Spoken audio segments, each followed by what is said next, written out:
Hey everybody, what's going on? The Montreal Canadiens have been off for the majority of this week after their big victory on Monday night against the Edmonton Oilers, but there's plenty to dive into in this video. Before we get started, if you haven't already, hit that subscribe button. It's as easy as clicking in the bottom right-hand corner of this video. Now, the Montreal Canadiens have gone through some really big struggles at large portions of the season, but it looks as though those struggles are quietly coming to an end, especially in their defensive zone. They're coming off their most complete effort of the season against the Edmonton Oilers, where they limited a dangerous offense and really just played a solid defensive minded game while also not limiting their forecheck and ability to create offense at the other side of the ice as well.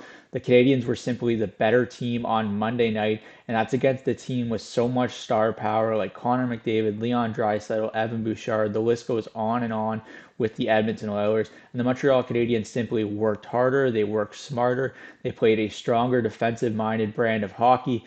And that kind of brings me to my next point about how the Montreal Canadiens have started to slowly adjust to the system that Martin St. Louis wants them to play, which is that hybrid system.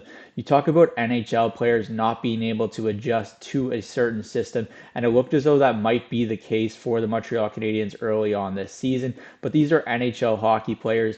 They know how to perform, they know how to deal with these systems, and you're kind of challenging them to get the best out of them and make sure they can keep up with the modern day NHL. And that's exactly what it appears this team is going to do moving forward here. It looks as though the Canadiens have finally solved those defensive woes in their own end. And I think this little break that they've had this week can only really help benefit them in the long run because it gives them the time to kind of work individually at practice and kind of get those mentalities stuck in their head, really polish the system, really get it into a mode where everyone is on the same page. And I think that's really beneficial, especially when they're playing some really good hockey at the moment. Of course, when you're playing good hockey, you can say that maybe they would have liked some more games during the week to kind of continue that and stack together some wins.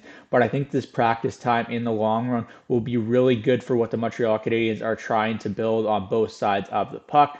Now, I still think you're expecting more from the likes of Alex Newhook, Juraj Slafkovsky. Some of the issues remain for both of those players that they just have an issue getting their shot off right now. They're not comfortable shooting the puck, and I think that's an issue that the Montreal Canadiens need to work on as a whole. Just the ability to shoot the puck and not always just because it's the best look possible. You just have to have that shooter's mentality when you have a shot like Juraj Slafkovsky.